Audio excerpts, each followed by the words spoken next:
하나, 둘, 셋. 지금 코딩 열풍이 불고 있죠. 미국이나 한국뿐만 아니라 전 세계적으로 코딩 열풍이 돌고 있는데, 코로나가 터지고 나서 많은 사람들이 직장을 잃어버리기도 했고, 컴퓨터 사이언스 이 필드에 있는 직업들이 좀 각광을 받기 시작한 것 같아요. 이 영상을 만들어야겠다라고 생각하게 된 계기는 이 뉴스였어요. 저는 이 뉴스를 봤을 때 가장 먼저 든 생각은 한국도 시작됐구나 였어요. 일단 저에 대한 소개를 잠깐 하자면, 저는 이제 뉴욕 유명 북캠프에서 1년 3, 4개월 정도 강사를 일하고 있던 사람이고, 현재 뉴욕 스타트업에서 개발자로 일을 하고 있습니다. 저는 비전공자 엔지니어고요. 비전공자 엔지니어라 하면 대학교를 컴퓨터 사이언스로 나오지 않았고 부트캠프에서 공부를 했어요. 저는 미대를 나왔고요. 비록 미대였지만 코딩에는 항상 관심이 있었어요.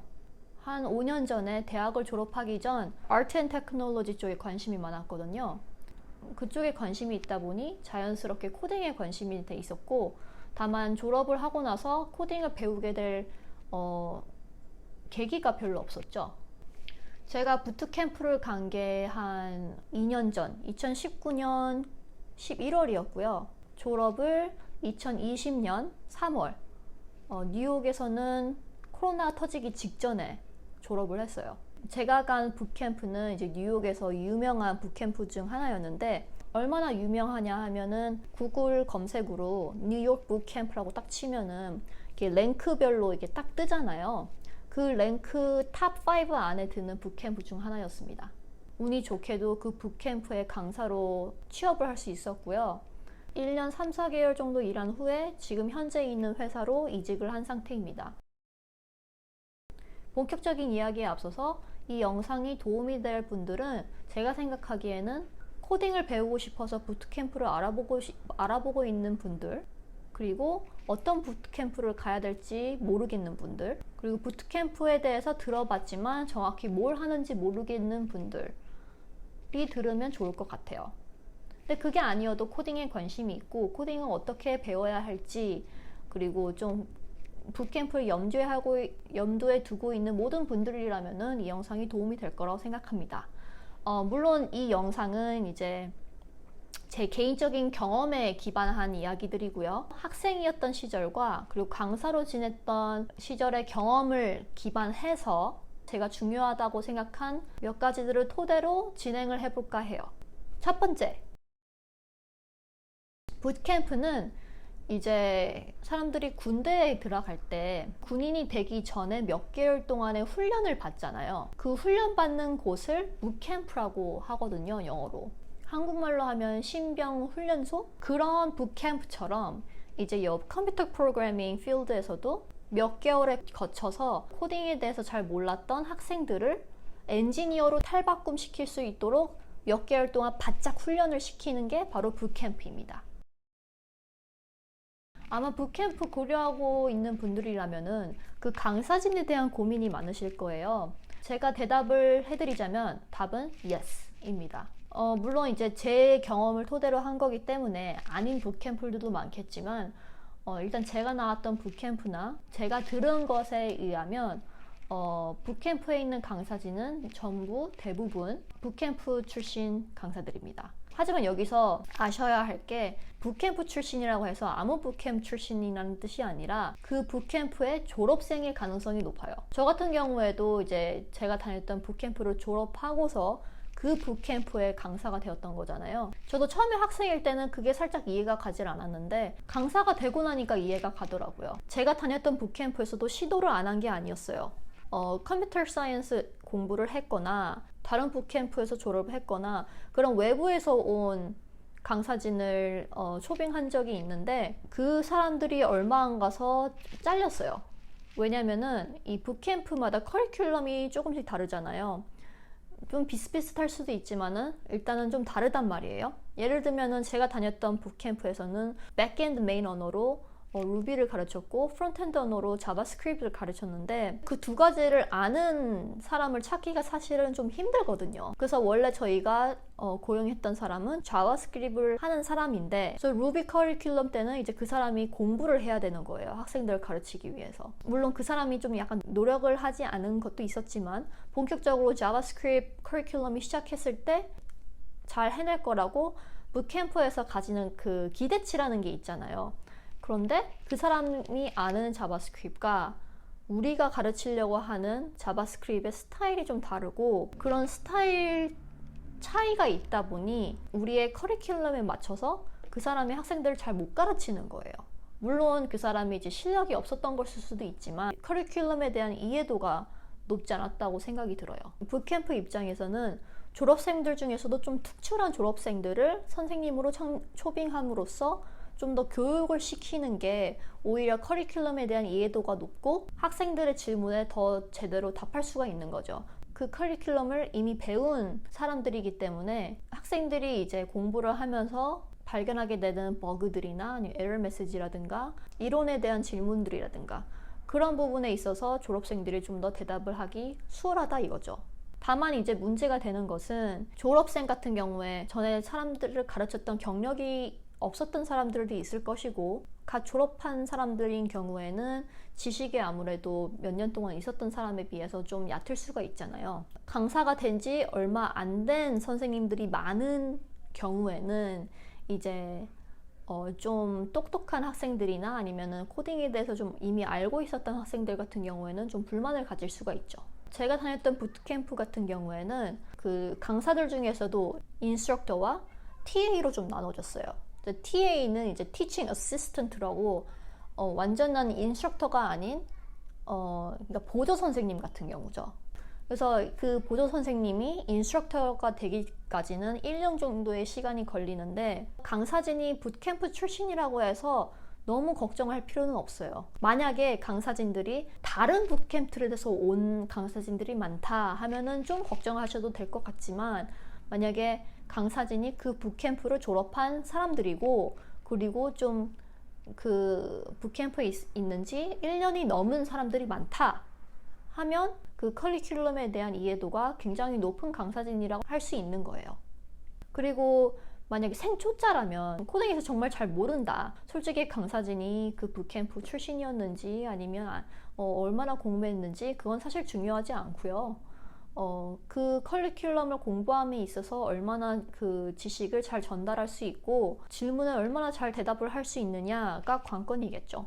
그래서 이제 강사진들 중에서 1년이 넘게 있는 강사진들이 많다 하면은 이제 참 좋은 건데 그걸 알아내기가 사실 쉽진 않죠. 붓캠프마다 다르겠지만은 제가 갔던 붓캠프만 해도 뭐 선생님들이 어떤 선생님들인지 막 프로필이 나와 있다고 홈페이지에 나와 있거나 그런 건 없었기 때문에 붓캠프를 이미 나온 지인이 있다거나 그러지 않는 이상 강사진에 대한 자세한 정보를 알아내기라는 사실 좀 힘든 편이겠죠. 저도 그래서 붓캠프에 들어갔을 때는 그 붓캠프를 졸업한 이제 시동생을 통해서 좀 얘기를 들었을 뿐이지 그 강사진에 대해서 제대로 알고 있는 게 없었어요. 제가 생각하는 붓캠프의 가장 큰 장점은 뭐니 해도 페어 프로그램인 것 같아요. 제 한국의 붓캠프는 어떤지 모르겠지만 제가 들은 바로는 한국의 붓캠프 스타일이 이제 미국의 붓캠프 스타일과 별로 크게 다르지 않다고 들었거든요. 그래서 분명히 아마 페어 프로그래밍이란 것을 할 것 같아요. 이제 페어 프로그래밍이 뭐냐 하면 학생을 두 사람씩 짝지어요. 예를 들면은 이 한 클래스에 40명의 학생들이 있다. 그러면은 두 사람씩 짝지어서 학생들에게 프로젝트를 주어주죠. 그러면 그 학생들이 그 주어진 프로젝트를 자신의 파트너와 함께 같이 작업을 하는 거예요. 근데 작업을 하는 도중에 중요한 룰이 있는데 둘이 공평하게 리드를 해야 된다는 거예요. 제가 다녔던 붓캠프의 스타일은 15minute rule이라는 게 있었는데 그 15분 동안 한 명은 드라이버가 되고 다른 한 명은 내비게이터가 되는 거예요. 예를 들면 차를 운전할 때 드라이빙 시트에 앉아 있는 사람이 있고 조수석에 앉아 있는 사람이 있잖아요. 근데 이 드라이빙 하는 사람은 자신의 뜻대로 운전하는 것이 아니라 조수석에 앉아 있는 사람이 안내하는 대로 운전을 해야 되는 거예요. 그런 것처럼 내비게이터를 맡은 사람이 이 코딩 이 문제를 어떻게 해결할 것인가를 생각을 하고 그것을 드라이버에게 전달을 하면은 드라이버는 그거에 맞게 코딩을 쓰는 거예요. 내비게이터는 키보드하고 마우스를 만지면 안 되고요. 드라이버는 내비게이터가 말하는 말을 이해를 못했거나 자기가 생각하는 다른 방법이 있다고 생각하면은 얘기를 할 수는 있지만 자신의 뜻대로 코딩을 쓰는 건 안 되는 거예요. 그게 이제 pair 프로그래밍인데 이 pair 프로그래밍이 그 코딩 스킬을 높이는데 아주 큰 도움이 돼요. 코딩은 problem solving이 주 목적이란 말이에요. 그래서 그 문제를 해결하기 위해서 자신이 생각을 하고 그 생각을 정리하는 습관과 그거를 제대로 전달할 수 있는 능력을 키울 수 있는 게 바로 pair 프로그래밍이기 때문이죠. 대부분의 붓캠프는 이 pair 프로그래밍을 기반으로 두고 있고 혼자 공부하는 것보다는 이렇게 붓캠프에 들어가게 돼서 pair 프로그래밍을 하게 되면 실력 향상에 큰 도움이 될 수가 있죠. 붓캠프의 장점 두 번째, 커넥션과 네트워크의 기초가 될 수 있어요. 무슨 뜻이냐 하면 보통 붓캠프에 왔다는 것은 코딩에 대해서 잘 모르고 컴퓨터 사이언스 디그리가 없는 경우가 많아요. 물론 컴퓨터 사이언스 디그리를 바꿔서 오는 학생들도 많았지만 하지만 대부분은 코딩에 대해서 배워본 적이 없고 아니면 이 붓캠프에 들어오기 위해서 공부한 사람이 대부분이었어요. 비전공자들이 대부분인 거죠. 이 IT 업계에 인맥이 없는 사람들이 많아요. 그래서 저 같은 경우에도 2년 전만 해도 이 IT 업계에 있는 사람들이라고는 제 남동생이랑 제 시동생밖에 없었어요. 하지만 이제 이 붓캠프에 감으로써 제 함께 공부한 제 그 40명의 제 친구들이 같이 졸업을 하고 같이 취업 전선에 뛰어들고 함께 공부를 하고 그 사람들이 하나둘씩 취업을 하게 되면서 내가 알고 있는 이 IT 업계에 일하고 있는 사람들이 하나둘씩 늘어나는 거죠.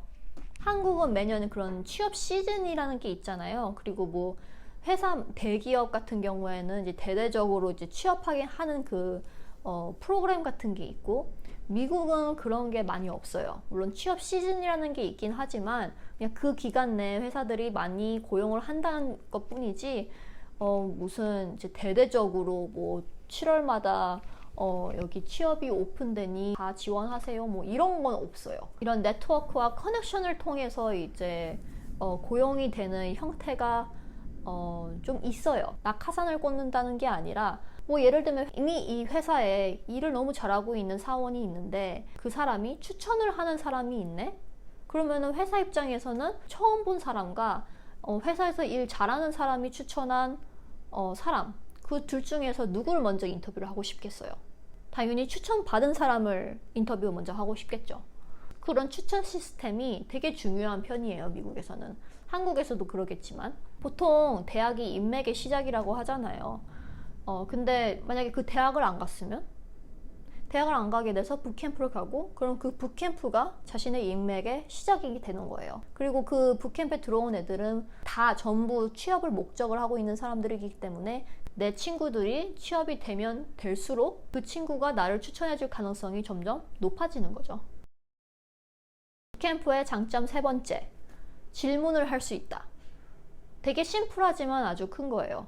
왜냐면 혼자 공부를 하다 보면은 질문이라는 게 생겨요. 그 질문에 답을 얻기 위해서 보통 학원을 가거나 과외 선생님을 초빙하는 거잖아요. 그런 것처럼 이제 붓캠프를 가게 되면 아주 손쉽게 학원의 강사들에게 이제 질문을 건넬 수 있다는 게 아주 큰 장점이죠. 장점 네 번째, hands-on skills. 이제 붓캠프의 장점은 이론을 가르치긴 하지만은 아주 세세한 이론보다는 hands-on skill, 그러니까 실질적인 업무에 도움이 되는 스킬들을 중점적으로 가르쳐요. 4년제 컴퓨터 사이언스를 나왔는데 의외로 그 리액트를 잘 다룰 줄 안다거나 프로그래밍 랭귀지를 되게 잘 안다거나 그런 사람들이 의외로 드물어요. 그러니까 이론은 빠삭하지만 오히려 그런 실질적인 기술에 약해서 고용을 했을 때 바로 업무에 투입되기에는 좀 부족한 경우들이 종종 있어요. 그렇기 때문에 4년제 나온 학생들도 그런 실질적인 기술을 얻기 위해서 붓캠프에 오는 경우도 있고 그 테크니컬한 기술들을 중점적으로 가르쳐주는 곳이 붓캠프예요. 그리고 제가 생각하는 붓캠프의 장점 마지막은 스스로 성장할 수 있는 발판을 마련해주는 게 붓캠프의 장점인 것 같아요. 이제 붓캠프를 나온 많은 사람들이 이제 얘기를 하는 건데 붓캠프를 졸업한다고 해서 끝이 아니에요. 붓캠프를 졸업하고 나서는 취업이 기다리고 있고 그 취업이라는 게 얼마나 걸릴지 모르는 거거든요. 운이 좋은 사람들은 몇 개월 내로 바로 취업하는 사람들도 있고 어떤 사람은 1년 내내 취업을 했는데도 안 되는 경우가 있단 말이에요. 그 기간 동안 자신을 얼마나 갈고 닦느냐, 이제 그게 요점인데 아무것도 모르면은 사실 그 실력을 쌓기가 자기 힘들어요. 뭔가를 좀 알아야 공부를 시작하는 건데 붓캠프를 나온다고 해서 코딩 마스터가 되는 게 아니에요. 이 엔지니어가 되기 위한 기초, 신병훈련소에 온 사람들을 군인으로 키우기 위해서 바짝 훈련하는 것처럼 여기 붓캠프에서도 엔지니어가 되기 위한 아주 기초적인 정보를 배우고 습득하고 훈련하고 공부하는 거예요. 그리고 그거를 아주 인텐스하게 매일같이 공부를 하기 때문에 여기를 한번 졸업을 하고 나면은 그 뒤에 공부하는 게 무섭지가 않아요. IT 업계가 이제 매일마다 변화하고 있는 업계이기도 하고 엔지니어가 사실 뭐 돈을 많이 번다 뭐 이런 것도 있지만은 그만큼 항상 공부를 해야 되고 새로운 신기술 습득에 두려움을 가지면 안 되는 곳이에요. 그래서 붓캠프의 좋은 점이 이제 이렇게 힘들게 공부하는 기간을 갖고 나면은 그 뒤로 이제 스스로 공부할 수 있는 힘, 그리고 지식, 그리고 내가 어떻게 공부를 해야 될지를 좀 알게 되는 것 같아요. 자, 붓캠프의 단점, 가장 큰 단점 뭘까요? 네, 비싸죠. 너무 비싸. 붓캠프가 너무 비싸. 하루 종일 공부해야 되는 커리큘럼을 제공하고 그리고 학생들이 질문을 받을 수 있는 강사진과 이제 그리고 또 강의를 제공하는 거기 때문에 이해가 안 가는 건 아니지만 너무 비싸. 왜 그렇게 비싼지도 모르겠어. 4개월짜리 코스인데 제가 갔던 붓캠프 같은 경우에는 아침에 듣는 그 수업이 라이브 렉처였어요. 보통 붓캠프 스케줄이 어떻게 되냐면은 한국은 어떨지 모르겠지만 미국에선 기본적으로 붓캠프 스케줄이 9시에서 6시예요. 그래서 9시부터 12시까지 보통 이제 라이브 렉처가 있고 라이브 렉처가 없는 날에는 스스로 공부하는 시간을 갖거나 아니면은 그걸 대체할 만한 다른 뭐 강의를 갖는다거나 뭐 그런 게 있어요. 그리고 점심이 12시부터 1시고 점심을 먹고 나면은 1시부터 6시까지 자신의 파트너와 페어 프로그래밍을 하면서 그날에 주어진 프로젝트를 끝내는 거예요. 그리고 6시 후에는 다음날에 배울 과목에 대해서 숙제를 왕창 내주고 이제 다음날까지 끝내야 돼요. 아침 9시부터 밤 9시, 10시 심지어는 뭐 자정까지 그러니까 거의 한 15시간을 하루 종일 공부에 쏟아붓는 거죠. 진짜 뭐 수능 준비하는 것처럼. 붓캠프 일하는 강사들한테 이제 돈을 제공해야 되잖아요. 이 IT 업계 쪽에서 받는 페이가 연봉이 다른 업계에 비해서 꽤 높은 편이잖아요. 그래서 여기 학원에서 강사진을 하고 있을 정도면은 사실 다른 곳에 가서 취업을 충분히 할 수 있는 사람들이거든요. 여기 남아서 선생님으로 남게 하려면 그에 합당한 연봉을 줘야 하는데 그렇기 때문에 여기 학원에 다니는 강사진들의 페이는 생각보다 꽤 높은 경우가 많고요. 물론 막 선생님이 된 경우에는 페이가 아주 낮겠지만 선생님이 된 지 한 8개월부터는 페이가 꽤 높아지거든요. 적어도 미국에서는 그랬어요. 다른 선생님 직군에 비해서는 꽤 높은 편이었어요. 그리고 또 학생들이 와서 공부할 수 있는 건물도 임대를 해야 되고 컴퓨터도 제공을 해야 되고 공부할 동안. 그리고 또 선생님뿐만 아니라 취업 시즌에는 제가 다녔던 붓캠프 같은 경우에는 커리어 코치라는 게 또 있었어요. 졸업생들한테 이 커리어 코치를 하나씩 붙이는 거예요.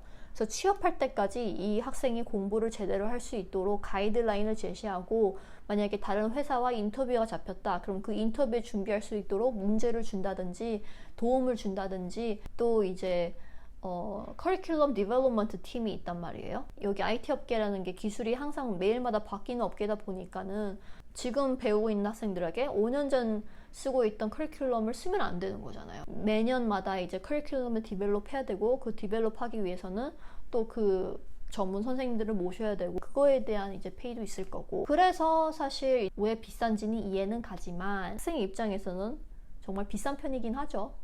하지만 비싸긴 하지만은 다른 옵션들도 많아요. 취업할 때까지 돈을 안 받는 붓캠프들도 있고, 자선 단체에서 행하는 붓캠프 같은 것도 있고. 그리고 단점 두 번째. 이미 코딩을 좀 알고 있는 사람이라면은 좀 답답할 수 있어요. 정말 여기 선생님으로 오래 있었던 사람이나 원래 좀 지식이 깊은 사람들이 아니라면 이론적으로는 약간 떨어질 수 있어요. 코딩을 좀 알고 있는 사람들이라면 질문을 하는 수준이 좀 높을 수 있고, 그에 따라서 강사진의 대답이 만족스러울 수도 있고 만족스럽지 않을 수도 있겠죠. 단점 세 번째, 가성비. 이거는 이제 저희가 처음에 말했었던 그 첫 번째 단점, 비싼 가격과도 좀 연관이 있는 거지만 자신이 얼마나 잘 맞는 붓캠프에 가느냐에 따라서 가성비가 좀 많이 달라지는 것 같아요. 그 붓캠프의 커리큘럼이나 아니면 성격과 내 성격이 잘 맞지 않는다 하면은 이제 가성비가 최악인 거고, 정말 잘 맞는 곳에 갔다 하면은 가성비가 좋은 경우겠죠. 자, 그러면은 가성비를 얘기를 했으니까 어떤 사람들에게 붓캠프가 잘 맞고 어떤 사람들이 붓캠프가 필요한지에 대해서 한번 얘기를 해볼 거예요.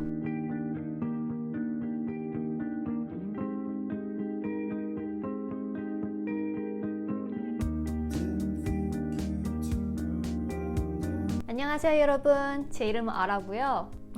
이런 말 할 때마다 제 이름은 조시고요. 영국 남자예요. 영국 남자. 안녕하세요, 제 이름은 아라고요. 나는 영국 남자예요.